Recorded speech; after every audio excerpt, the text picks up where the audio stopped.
നമസ്കാരം. ഇന്നത്തെ mid day news ആരംഭിക്കുകയാണ്. രാജ്യം ഏറ്റവും അധികം സന്തോഷിക്കുന്ന ഒരു വാർത്ത ഒളിമ്പിക്സിൽ നിന്നാണ്. 41 വർഷത്തിന് ശേഷം പുരുഷ ഹോക്കിയിൽ ഇന്ത്യക്ക് ഒരു മെഡൽ ലഭ്യമായിരിക്കുന്നു. അതേസമയം രാജ്യം ഇപ്പോൾ ചർച്ച ചെയ്യുന്ന ഏറ്റവും ഗുരുതരമായ വിഷയങ്ങളിലൊന്ന് പെഗാസസുമായി ബന്ധപ്പെട്ടാണ്. വിഷയത്തിൽ സുപ്രീം കോടതി ഇന്ന് ഹർജികൾ പരിഗണിച്ചു. പെഗാസസ് ആരോപണം കേന്ദ്ര സർക്കാർ നേരിടുന്ന ഗുരുതര വിഷയമെന്നാണ് സുപ്രീം കോടതിയുടെ നിരീക്ഷണം ഉണ്ടായിരിക്കുന്നത്. വിശദമായി വരാം. ആദ്യം ഹെഡ്ലൈൻസ്. വാർത്തകൾ ശരിയെങ്കിൽ പെഗാസസ് ഫോൺ ചോർത്തൽ ആരോപണം ഗുരുതരമെന്ന് സുപ്രീം കോടതി. ഹർജികളുടെ പകർപ്പുകൾ കേന്ദ്ര സർക്കാരിന് നൽകാൻ നിർദ്ദേശം. ഹർജികൾ ചൊവ്വാഴ്ചത്തേക്ക് മാറ്റി. ഫോൺ ചോർത്തലിൽ പാർലമെന്റിൽ ഇന്നും പ്രതിഷേധം.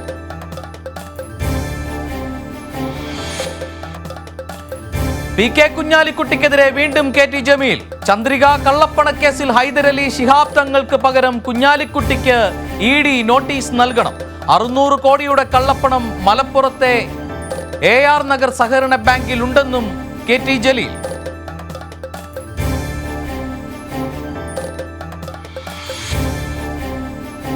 ഫസൽ വധക്കേസിൽ കാരായി രാജനും കാരായി ചന്ദ്രശേഖരനും ജാമ്യവ്യവസ്ഥയിൽ ഇളവ്. ഇരുവർക്കും 3 മാസത്തിന് ശേഷം എറണാകുളം ജില്ല വിട്ട് പുറത്തു പോകാം. ഇരുവർക്കും നീതി ലഭിക്കുന്നത് 7.5 വർഷത്തെ നിയമപോരാട്ടത്തിനൊടുവിൽ.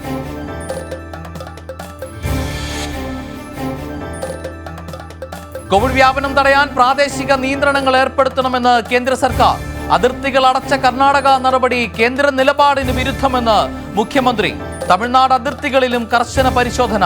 രാജ്യത്ത് 42,982 പുതിയ കോവിഡ് കേസുകൾ. സഹകരണ ബാങ്കിൽ നിക്ഷേപിക്കുന്ന പണം നഷ്ടമാകില്ലെന്ന് മന്ത്രി VN വാസവൻ.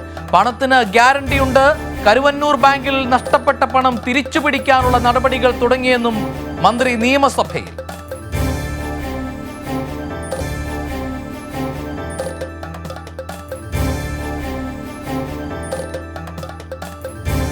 പെഗാസസ് കേന്ദ്രം നേരിടുന്ന ഗുരുതര ആരോപണമെന്ന് സുപ്രീം കോടതി.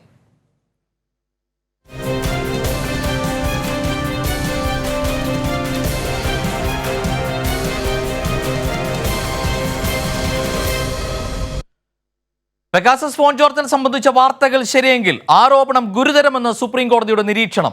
സത്യം പുറത്തുവരണമെന്നും chief justice NV Ramana. Pegasus phone ചോർത്തലിനെതിരായ ഹർജികളുടെ പകർപ്പ് കേന്ദ്ര സർക്കാരിന് കൈമാറാൻ സുപ്രീം കോടതിയുടെ നിർദ്ദേശം. ഹർജികൾ പരിഗണിക്കുന്നത് ചൊവ്വാഴ്ചത്തേക്ക് മാറ്റി. കൂടുതൽ വിവരങ്ങളുമായി വിഷ്ണു JS കൂടി ദില്ലിയിൽ നിന്ന് നമുക്ക് പോകേണ്ട. വിഷ്ണു, കേന്ദ്രത്തിന് സുപ്രീം കോടതിയിൽ മറുപടി പറയേണ്ടുന്ന അവസ്ഥ. ഹർജികൾ ഇന്ന് പരിഗണിച്ചു. ചൊവ്വാഴ്ച ഹർജി പരിഗണിക്കാനായി മാറ്റിയിരിക്കുന്നു. ചൊവ്വാഴ്ച കേന്ദ്ര സർക്കാരിന് നിലപാട് കോടതിയിൽ പറയേണ്ടി വരുന്ന സാഹചര്യമാണോ?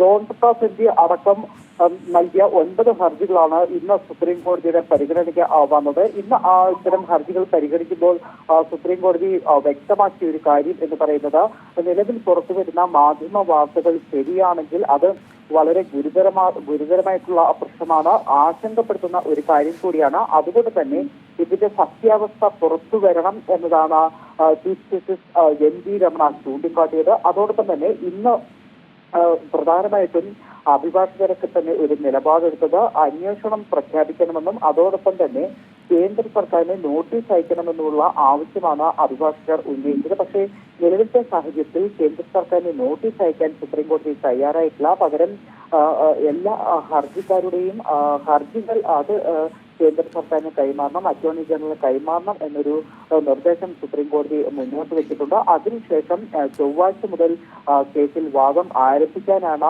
സുപ്രീം കോടതി ഒരു തീരുമാനം കൈക്കൊണ്ടിരിക്കുന്നത്. പ്രത്യേകിച്ച് ഇത്തരമൊരു വിഷയം ആയതിനാൽ തന്നെ കേന്ദ്ര സർക്കാരിനെ കേൾക്കേണ്ടതുണ്ട്. അതുകൊണ്ടാണ് ഇപ്പോൾ നോട്ടീസ് അയക്കുന്നില്ല എന്നൊരു കാര്യം സുപ്രീം കോടതി വ്യക്തമാക്കിയിരിക്കുന്നത്.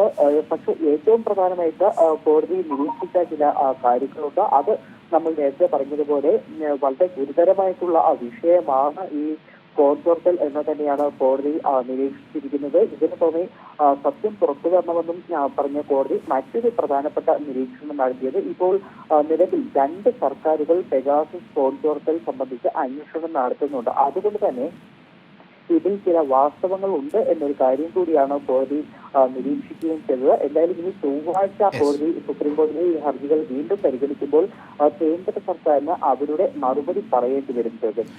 കാര്യങ്ങൾ വ്യക്തമാണ്. ജുഡീഷ്യൽ അന്വേഷണം ആവശ്യപ്പെട്ടാണ് മുതിർന്ന മാധ്യമപ്രവർത്തകർ ഉൾപ്പെടെ ജോൺ ബ്രിട്ടാസ് MP അടക്കമുള്ള ആളുകൾ സുപ്രീം കോടതിയിൽ ഹർജി നൽകിയത്. പെഗാസസ് വിഷയം നിയമ നടപടികളിലേക്ക് നീങ്ങിയിരിക്കുന്നു. സുപ്രീം കോടതിയുടെ ഇടപെടൽ ഇന്ന് ഉണ്ടായിരിക്കുന്നു. ചൊവ്വാഴ്ച ഹർജി പരിഗണിക്കുമ്പോൾ കേന്ദ്ര സർക്കാരിനും മറുപടി കോടതിയിൽ നൽകേണ്ടി വരും. വിഷ്ണുവാണ് വിവരങ്ങൾ നൽകിയത്. അതേസമയം പെഗാസസ് ഫോൺ ചോർത്തൽ, കർഷക സമരം എന്നിവയിൽ പാർലമെന്റ് ഇന്നും പ്രക്ഷുബ്ധമായി. ഫോൺ ചോർത്തലിൽ ചർച്ച അനുവദിക്കണമെന്ന ആവശ്യം സഭാ അധ്യക്ഷന്മാർ തള്ളിയതോടെ പ്രതിപക്ഷം ഒറ്റക്കെട്ടായി പ്രതിഷേധമുയർത്തുകയായിരുന്നു. ലോക്സഭയിലും രാജ്യസഭയിലും പ്രതിപക്ഷ അംഗങ്ങൾ സഭയുടെ നടുത്തളത്തിലിറങ്ങിയാണ് പ്രതിഷേധം രേഖപ്പെടുത്തിയത്. വിഷയം ചർച്ച ചെയ്യും വരെ സഭാ നടപടികളുമായി സഹകരിക്കില്ല എന്ന ഉറച്ച നിലപാടിലാണ് പ്രതിപക്ഷം. പ്രതിഷേധം ശക്തമായതോടെ രാജ്യസഭയും ലോക്സഭയും 2 മണി വരെ നിർത്തിവച്ചിരിക്കുകയാണ്. തുടർച്ചയായ 13ാം ദിവസമാണ് ഇരു സഭകളും തടസ്സപ്പെടുന്നത്. കള്ളപ്പണം വെളുപ്പിക്കൽ കേസിൽ ഹൈദരലി ശിഹാബ് തങ്ങൾക്ക് നൽകിയ നോട്ടീസ് പിൻവലിച്ച പകരം കുഞ്ഞാലിക്കുട്ടിക്ക് നോട്ടീസ് നൽകണമെന്ന് KT ജലീൽ. പാണക്കാട് കുടുംബത്തെ കുഞ്ഞാലിക്കുട്ടി വഞ്ചിച്ചു. 600 കോടി രൂപയുടെ രേഖയില്ലാത്ത പണം AR നഗർ ബാങ്കിലുണ്ടെന്നും KT ജലീലിന്റെ ആരോപണം. ഈ കോടിക്കണക്കിന് രൂപയുടെ കള്ളപ്പണം വെളുപ്പിക്കൽ ഉൾപ്പെടെ നടത്തിയ വ്യക്തി ഇവിടെ സുഖമായി കഴിയുന്നു. എന്നാൽ ഇതിലൊന്നും മനസ്സാ വാച കർമ്മണ ഒരു ബന്ധവുമില്ലാത്ത പാണക്കാട് സയ്യിദ് ഹൈദരലി ശിഹാബ് തങ്ങൾ അന്വേഷണത്തെ നേരിടുകയാണ്. അതുകൊണ്ട് ED ഈ നോട്ടീസ് വിഡ്രോ ചെയ്യണം. എന്നിട്ട് ഇതിൻ്റെ യഥാർത്ഥ ഉത്തരവാദിയായ PK കുഞ്ഞാലിക്കുട്ടിക്ക് നോട്ടീസ് റീഇഷ്യൂ ചെയ്യണം. കാരണം അദ്ദേഹമാണ് ഇതിലെ കുറ്റവാളി. ജീവൻ കുമാർ കൂടി നമുക്കൊപ്പം ഉണ്ട്. ജീവൻ, കുഞ്ഞാലിക്കുട്ടിക്കെതിരെ ഗുരുതര ആരോപണങ്ങൾ ഉണ്ടാകുന്നു. കൂടുതൽ വിവരങ്ങളാണ് ഓരോ ദിവസവും പുറത്തു വരുന്നത്. ഇന്ന് KT ജലീൽ പറഞ്ഞ കാര്യങ്ങൾ എങ്ങനെ? ഇതുമായി ബന്ധപ്പെട്ട് ലീഗിന്റെയും കുഞ്ഞാലിക്കുട്ടിയുടെയും ഒക്കെ നിലപാടുകളും പ്രതികരണങ്ങളും എങ്ങനെ? മലപ്പുറം AR നഗർ സഹകരണ ബാങ്ക് അഴിമതിയിൽ പുതിയ വെളിപ്പെടുത്തലാണ് KT ജലീൽ ഇന്ന് നടത്തിയിരിക്കുന്നത്. ബാങ്കിൽ 600 കോടി രൂപയുടെ കള്ളപ്പണ നിക്ഷേപമുണ്ടെന്ന് ജലീൽ ആരോപിച്ചു. ലീഗിന്റെ വളരെ മുതിർന്ന സംസ്ഥാന വൈസ് പ്രസിഡന്റായ മൗലവിയുടെ പേരിൽ ലക്ഷക്കണക്കിന് രൂപയുടെ അനധികൃത നിക്ഷേപം നടത്തി. അദ്ദേഹം പോലും അറിയാതെയാണ് ഇത്തരത്തിൽ ഈ ബാങ്കിൽ നിക്ഷേപം നടത്തിയിരിക്കുന്നതെന്ന വളരെ ഗുരുതരമായ ഒരു ആരോപണമാണ് അദ്ദേഹം ഉന്നയിച്ചിരിക്കുന്നത്. ചന്ദ്രിക ദിനപത്രത്തിൽ 10 കോടി രൂപയുടെ കള്ളപ്പണം നിക്ഷേപിച്ച സംഭവത്തിൽ പാണക്കാട് ഹൈദരാലി തങ്ങൾ പരിപൂർണമായും നിരപരാധിയാണെന്നും യഥാർത്ഥ കുറ്റവാളി കുഞ്ഞാലിക്കുട്ടിയാണെന്നും ജലീൽ ആരോപിച്ചു.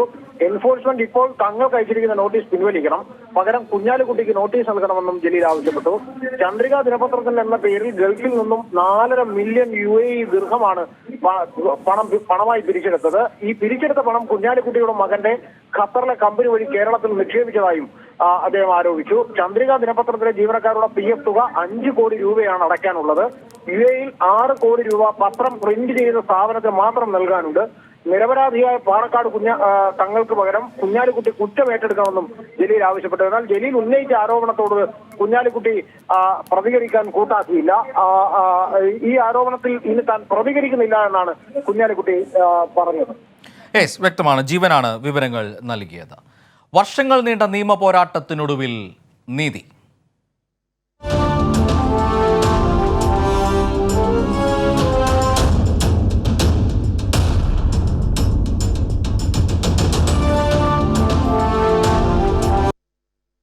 ശരി, ഫസൽ വധക്കേസിൽ CBI പ്രതികളാക്കിയ കാരായി രാജൻ, കാരായി ചന്ദ്രശേഖരൻ എന്നിവർക്ക് ഹൈക്കോടതി ജാമ്യവ്യവസ്ഥയിൽ ഇളവ് അനുവദിച്ചു. എറണാകുളം ജില്ല വിട്ടുപോകരുതെന്ന വ്യവസ്ഥയാണ് ഒഴിവാക്കിയത്.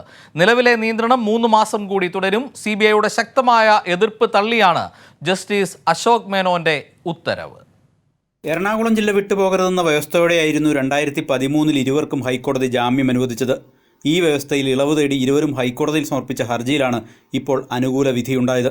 ഫസൽ വധത്തിൽ ഇരുവരും പ്രതികളല്ലെന്ന വെളിപ്പെടുത്തലിൻ്റെ അടിസ്ഥാനത്തിൽ ഹൈക്കോടതി തുടരന്വേഷണത്തിന് CBIയോട് നിർദ്ദേശിച്ചിരിക്കുകയാണ്. തുടരന്വേഷണം പ്രഖ്യാപിച്ച സാഹചര്യത്തിൽ കൂടിയാണ് ഇരുവർക്കും കോടതി ഇളവ് അനുവദിച്ചത്. 3 മാസം കഴിഞ്ഞാൽ ഇരുവർക്കും കണ്ണൂർ ജില്ലയിൽ പ്രവേശിക്കാം. ഇളവ് അനുവദിക്കുന്നതിനെ CBI ശക്തമായി എതിർത്തു. സാക്ഷികളെ സ്വാധീനിക്കുമെന്നും ഇളവ് അനുവദിക്കരുതെന്നുമായിരുന്നു CBIയുടെ ആവശ്യം. എന്നാൽ CBIയുടെ എതിർപ്പ് കോടതി മുഖവിലക്കെടുത്തില്ല. ഫസൽ കേസിൽ CBI പ്രതിയാക്കിയതിനെ തുടർന്ന് കണ്ണൂരിൽ നിന്നും നാടുകടത്തപ്പെട്ട ഇരുവരും 7.5 വർഷത്തോളമായി എറണാകുളം ജില്ലയിലായിരുന്നു താമസം. കാരായിമാർക്ക് വേണ്ടി അഭിഭാഷകരായ P Vijayabhanu, K Viswan, Arun Bose D എന്നിവർ ഹൈക്കോടതിയിൽ ഹാജരായി. കൈരളി ന്യൂസ്, കൊച്ചി. കേരളത്തിൽ നിന്നും കർണാടകത്തിലേക്ക് പ്രവേശിക്കുന്നതിന് നിയന്ത്രണം ഏർപ്പെടുത്തിയത് കേന്ദ്ര തീരുമാനത്തിന് വിരുദ്ധമെന്ന് മുഖ്യമന്ത്രി. കർണാടക പോലീസ് മേധാവിയുമായി ഇത് സംബന്ധിച്ച് ചർച്ചകൾ നടത്തി. അനുകൂല നടപടി ഉണ്ടാകുമെന്ന് പ്രതീക്ഷിക്കുന്നുവെന്നും മുഖ്യമന്ത്രി പറഞ്ഞു. നിയമസഭയിലാണ് മുഖ്യമന്ത്രി ഇക്കാര്യം വ്യക്തമാക്കിയത്. കേന്ദ്ര ആഭ്യന്തര മന്ത്രാലയത്തിൻ്റെ ഉത്തരവ് പ്രകാരം സംസ്ഥാനത്തിനകത്തേക്കും പുറത്തേക്കുമുള്ള യാത്രകൾക്ക് വിലക്ക് ഏർപ്പെടുത്തി അതിർത്തികൾ അടക്കാൻ പാടുള്ളതല്ല. കേന്ദ്ര സർക്കാർ നിർദ്ദേശങ്ങൾക്ക് വിരുദ്ധമായാണ് കർണാടക സർക്കാർ പുതിയ നിയന്ത്രണങ്ങൾ ഏർപ്പെടുത്തിയിരിക്കുന്നത്. കർണാടക സർക്കാരിൻ്റെ നടപടി മൂലം ജനങ്ങൾക്ക് ബുദ്ധിമുട്ടുണ്ടാകാതിരിക്കുന്നതിന് സംസ്ഥാന പോലീസ് മേധാവി നടത്തിയ ആശയവിനിമയത്തെ തുടർന്ന് ഇക്കാര്യത്തിൽ ആവശ്യമായ നടപടി സ്വീകരിക്കാമെന്ന് കർണാടക സംസ്ഥാന പോലീസ് മേധാവി അറിയിച്ചിട്ടുണ്ട്. ഷീജ കൂടി നമുക്കുമുണ്ട്. ഷീജ, കേരള കർണാടക അന്തർ സംസ്ഥാന യാത്രക്കാർക്ക് നിയന്ത്രണം ഏർപ്പെടുത്തിയ കർണാടകയുടെ നടപടിയിലാണ് കേരള സർക്കാർ ഇടപെട്ടിട്ടുണ്ട് എന്ന് മുഖ്യമന്ത്രി പറഞ്ഞിരിക്കുന്നത്. എന്തെല്ലാം കാര്യങ്ങളാണ് CM വ്യക്തമാക്കിയത്? ജോർജറ്റ്, ഈ വിഷയം KM അഷ്റഫിന്റെ സബ്മിഷനിലൂടെയാണ് ഇന്നിപ്പോൾ സഭയിൽ ഉന്നയിക്കപ്പെട്ടത്. ഇതിൽ പ്രധാനമായും കൃത്യമായ രീതിയിൽ സർക്കാർ ഇടപെടലുകൾ നടത്തുന്നുണ്ട് എന്നുള്ള കാര്യം തന്നെയാണ് മുഖ്യമന്ത്രി വ്യക്തമാക്കിയത്.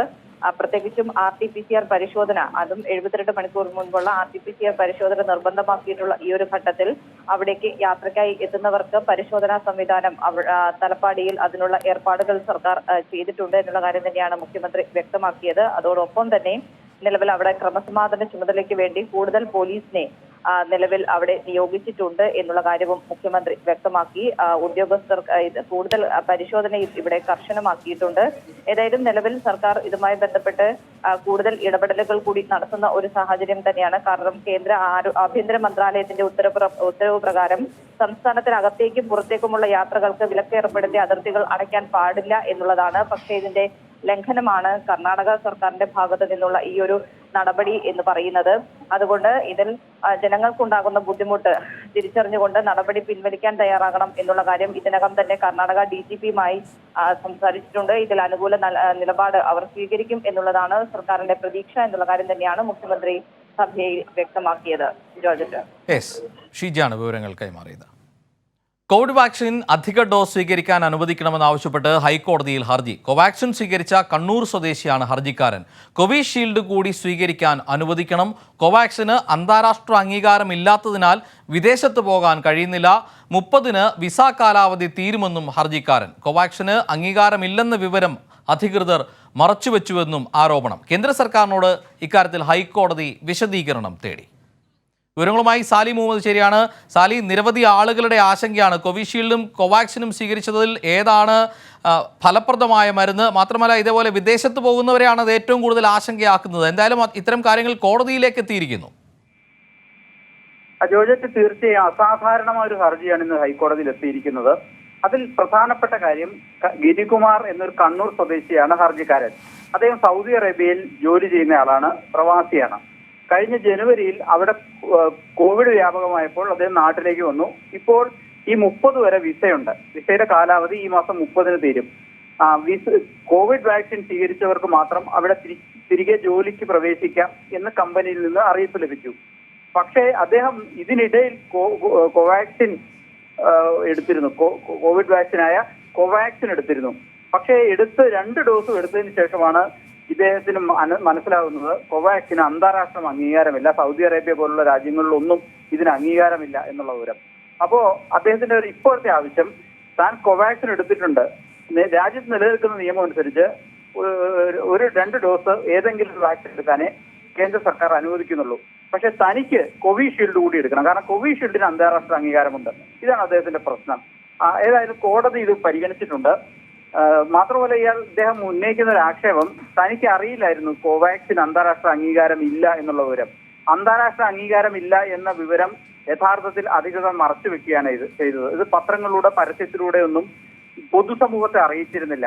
എല്ലാവരും എല്ലാ വാക്സിനും തുല്യമാണ് എന്ന് കരുതിക്കൊണ്ടാണ് താൻ കോവാക്സിൻ എടുത്തത്. ഇപ്പോഴത്തെ സാഹചര്യത്തിൽ തനിക്ക് വിദേശത്ത് പോകാൻ കഴിയാത്ത സാഹചര്യമാണ്. 30-ന് പോയില്ലെങ്കിൽ, വിദേശത്ത് എത്തിയില്ലെങ്കിൽ വിസ എക്സ്പയറി ആവും. തന്റെ ജോലി നഷ്ടപ്പെടും. ഇത് ഒരു അസാധാരണ സാഹചര്യമാണ്. തന്റെ കാര്യത്തിൽ ഒരു അനുകൂല തീരുമാനം ഉണ്ടാകണം. കോവിഷീൽഡോ അല്ലെങ്കിൽ മറ്റേതെങ്കിലും കമ്പനിയുടെ അംഗീകാരമുള്ള മറ്റേതെങ്കിലും കമ്പനിയുടെ 2 ഡോസ് അധിക ഡോസും കൂടെ ബൂസ്റ്റർ ഡോസ് കൂടി എടുക്കാൻ അനുവദിക്കണം. അതിന് കേന്ദ്ര സർക്കാരിന് നിർദ്ദേശം നൽകണം എന്നുള്ളതാണ് ഹർജിയിലെ ആവശ്യം. ഏതായാലും കേന്ദ്ര സർക്കാരിനോട് കോടതി വിശദീകരണം തേടിയിട്ടുണ്ട്. അടുത്ത ദിവസം തന്നെ കേസ് വീണ്ടും പരിഗണിക്കും. കോവിഡ് പ്രതിരോധത്തിൽ കേരളത്തിനെതിരായ വ്യാജ പ്രചാരണങ്ങൾക്കെതിരെ ജോൺ ബ്രിട്ടാസ് MP. കേരള ഫോബിയ മഹാമാരി പോലെ പടർന്നു പിടിച്ചുകൊണ്ടിരിക്കുകയാണ്. ദേശീയ മരണനിരക്ക് 1.3% എന്നിരിക്കെ കേരളത്തിൽ മരണനിരക്ക് 0.5% മാത്രമാണ് എന്നും ജോൺ ബ്രിട്ടാസ് MP ഇക്കണോമിക്സ് ടൈംസിൽ എഴുതിയ ലേഖനത്തിൽ ചൂണ്ടിക്കാട്ടി. കോവിഡ് പ്രതിരോധത്തിൽ വസ്തുതകൾ മറച്ചുവെച്ച് വ്യാജ വാർത്തകൾ ചമച്ച് കേരളത്തെ താറടിക്കാനുള്ള ശ്രമത്തെയാണ് CPM രാജ്യസഭാംഗം ജോൺ ബ്രിട്ടാസ് MP ദേശീയ മാധ്യമത്തിന് നൽകിയ ലേഖനത്തിലൂടെ തുറന്നുകാട്ടുന്നത്.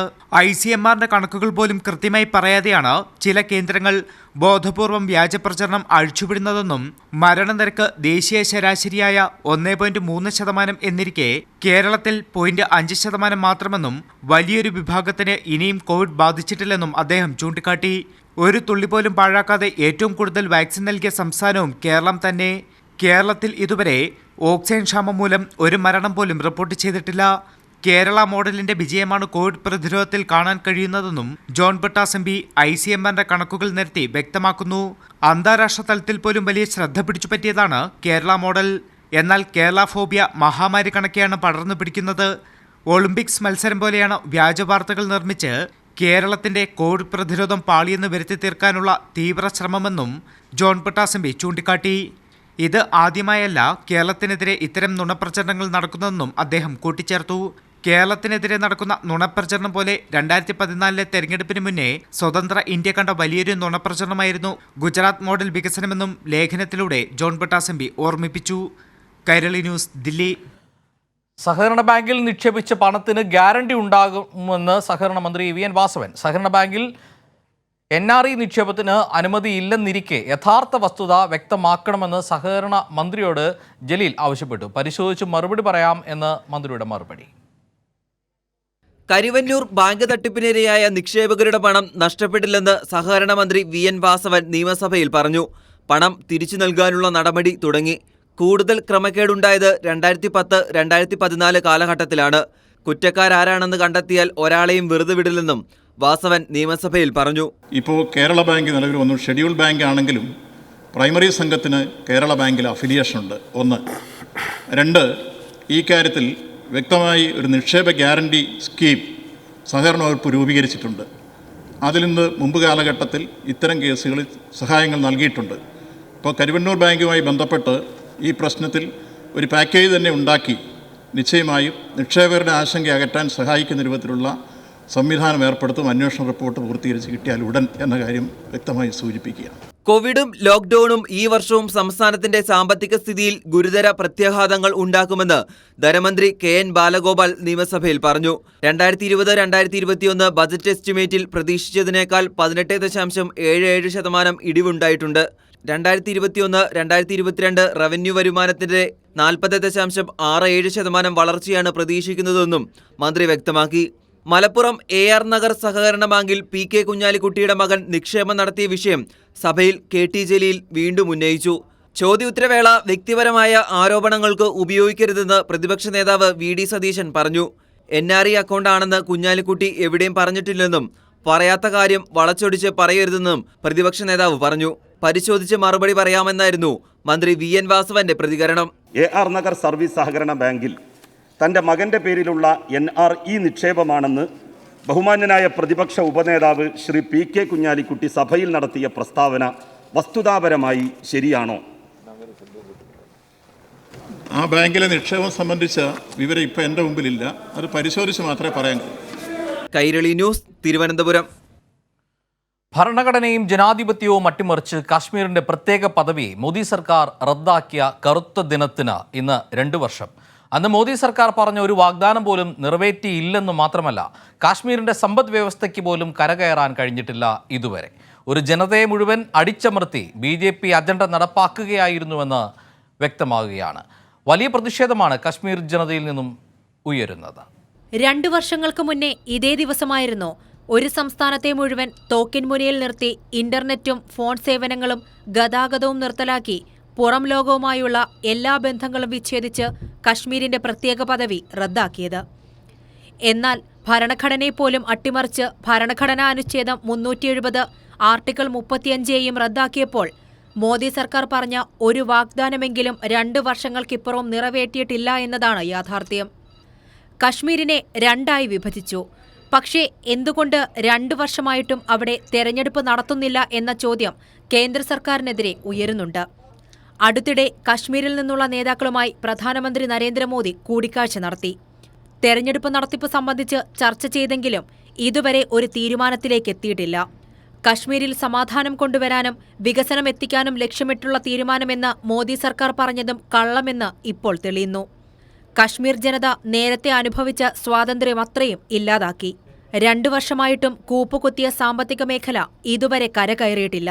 അതേസമയം കാശ്മീരിലെ ജനങ്ങളെ അരക്ഷിതാവസ്ഥയിലാക്കുകയാണ് മോദി സർക്കാർ ചെയ്തതെന്ന് ജമ്മു കാശ്മീരിന്റെ സ്വതന്ത്ര പദവിയായ ആർട്ടിക്കിൾ 370 തിരിച്ചുകൊണ്ടുവരാൻ ലക്ഷ്യമിട്ടുകൊണ്ട് ജമ്മു കാശ്മീരിലെ 7 പാർട്ടികൾ ചേർന്ന് രൂപീകരിച്ച ഗുപ്കർ സഖ്യം വിമർശിക്കുന്നുണ്ട്. 2 വർഷങ്ങൾക്കിപ്പുറം BJPയുടെ അജണ്ട എന്തായിരുന്നുവെന്ന് ഓരോരുത്തർക്കും വ്യക്തമാവുകയാണ്. കൈരളി ന്യൂസ്, ദില്ലി. അയോധ്യ രാമക്ഷേത്ര ശിലാസ്ഥാപനം നടന്നിട്ട് ഇന്നേക്ക് 1 വർഷം. ക്ഷേത്ര നിർമ്മാണത്തിന്റെ മറവിൽ വ്യാപക ഭൂമി കുംഭകോണം നടക്കുന്നതായി നിരവധി റിപ്പോർട്ടുകൾ ഈ കഴിഞ്ഞ 1 വർഷത്തിനിടയിൽ പുറത്തു വന്നിരുന്നു. ക്ഷേത്രം 2023 ഡിസംബറിൽ ഭക്തർക്ക് തുറന്നു നൽകുമെന്നാണ് ക്ഷേത്ര നിർമ്മാണ ട്രസ്റ്റ് അറിയിച്ചിട്ടുള്ളത്. 2024 തെരഞ്ഞെടുപ്പ് മുന്നിൽ കണ്ടാണ് BJPയുടെ നീക്കങ്ങൾ. ബാബരി മസ്ജിദിന്റെ പതനം മുതൽ BJPയെ നിരന്തരം സഹായിച്ച ഘടകമാണ് അയോധ്യയിലെ രാമക്ഷേത്ര നിർമ്മാണം. അധികാരത്തിലെത്തിയാൽ അയോധ്യയിൽ രാമക്ഷേത്രം നിർമ്മിക്കും എന്നായിരുന്നു മോദിയുടെ നേതൃത്വത്തിൽ നടന്ന തെരഞ്ഞെടുപ്പ് പ്രചാരണ പരിപാടികളിൽ BJP മുന്നോട്ട് വെച്ച വാഗ്ദാനം. കഴിഞ്ഞ വർഷം ഇതേ ദിവസമാണ് കോടികളുടെ പരസ്യം നൽകി ക്ഷേത്രത്തിന് ഭൂമിപൂജ നടത്തിയത്. പ്രധാനമന്ത്രി നരേന്ദ്രമോദിയാണ് ക്ഷേത്രത്തിന്റെ ശിലാന്യാസം നടത്തിയത്. എന്നാൽ അന്നു മുതൽ കഴിഞ്ഞ 1 വർഷക്കാലം ക്ഷേത്ര നിർമ്മാണത്തിന്റെ പേരിൽ വ്യാപക അഴിമതി നടന്നതായി വെളിപ്പെടുത്തലുകളുണ്ടായി. രഥയാത്ര നടത്തി ക്ഷേത്രത്തിന് വേണ്ടി സമാഹരിച്ച 1400 കോടി രൂപ BJP വെട്ടിച്ചു എന്ന് വെളിപ്പെടുത്തിയത് ഒരു വിഭാഗം സന്യാസിമാരാണ്. ഈ തുക BJPയുടെ കെട്ടിടങ്ങൾ നവീകരിക്കാൻ ഉപയോഗിച്ചു എന്ന് നിർമോഹി അഖാഡയിലെ സന്യാസിമാർ വ്യക്തമാക്കിയിരുന്നു. അയോധ്യ ക്ഷേത്ര നിർമ്മാണവുമായി ബന്ധപ്പെട്ട പലരുടെയും ദുരൂഹമരണങ്ങൾ അന്വേഷിക്കണമെന്നും ഇതേ സന്യാസി സമൂഹം ചൂണ്ടിക്കാട്ടിയിട്ടുണ്ട്. ക്ഷേത്ര നിർമ്മാണത്തിന് ഭൂമി വാങ്ങിയതിലും വ്യാപക കുംഭകോണം നടന്നിട്ടുണ്ട്. അയോധ്യയിലെ മേയറായ BJP നേതാവിന്റെ മരുമകൻ 20 ലക്ഷം രൂപയ്ക്ക് വാങ്ങിയ ഭൂമി 2.5 കോടി രൂപയ്ക്ക് ക്ഷേത്ര ട്രസ്റ്റിന് മറിച്ചുവിറ്റതിന്റെ രേഖകൾ ഏതാനും മാസങ്ങൾക്ക് മുൻപാണ് പുറത്തുവന്നത്. 36 ലക്ഷം രൂപ വിലയുള്ള ഭൂമിയാണ് BJP നേതാവിന്റെ മരുമകനായ ദീപ് നാരായൺ ക്ഷേത്ര ട്രസ്റ്റ് അംഗത്തെ സാക്ഷിയാക്കി 20 ലക്ഷം രൂപയ്ക്ക് വാങ്ങിയത്. മറ്റൊരിടപാടിൽ 2 കോടി രൂപ വിലയുള്ള ഭൂമി 18 കോടി രൂപയ്ക്ക് ക്ഷേത്ര നിർമ്മാണത്തിന്റെ പേരിൽ വാങ്ങി എന്ന ആരോപണവും നിലനിൽക്കുന്നുണ്ട്. ക്ഷേത്ര നിർമ്മാണത്തിന്റെ പേരിൽ വ്യാപക അഴിമതി നടന്നു എന്ന ആരോപണം BJPക്ക് നേരെ ശക്തമായി ഉയരുകയാണ് ശിലാസ്ഥാപനം കഴിഞ്ഞ് 1 വർഷം തികയുമ്പോൾ. 2024 തെരഞ്ഞെടുപ്പിൽ വോട്ട് ബാങ്ക് ലക്ഷ്യം വച്ചാണ് അടുത്ത വർഷം ഡിസംബറിൽ ക്ഷേത്രം ഭക്തർക്ക് തുറന്നു നൽകുമെന്ന് ട്രസ്റ്റ് പ്രഖ്യാപിച്ചത്. 2024 തെരഞ്ഞെടുപ്പിൽ വോട്ട് ബാങ്ക് ലക്ഷ്യം വെച്ചാണ് അടുത്ത വർഷം ഡിസംബറിൽ ക്ഷേത്രം ഭക്തർക്ക് തുറന്നു നൽകുമെന്ന് ട്രസ്റ്റ് പ്രഖ്യാപിച്ചത് എന്ന് പ്രതിപക്ഷം ആരോപിക്കുന്നുണ്ട്. ട്രസ്റ്റിലേക്കെത്തിയ 22,000 ചെക്കുകൾ ഇതിനോടകം മടങ്ങിയെങ്കിലും 5,000 കോടി രൂപ സമാഹരിക്കാൻ സാധിച്ചു എന്നാണ് ക്ഷേത്രം ട്രസ്റ്റിന്റെ വാദം. മ്യൂസിയം, ഡിജിറ്റൽ ആർക്കൈവ്സ് എന്നിവ ഉൾപ്പെടെയുള്ള അയോധ്യ നഗര നിർമ്മാണവും പദ്ധതിയിലുണ്ട്. കൈരളി ന്യൂസ്, ദില്ലി.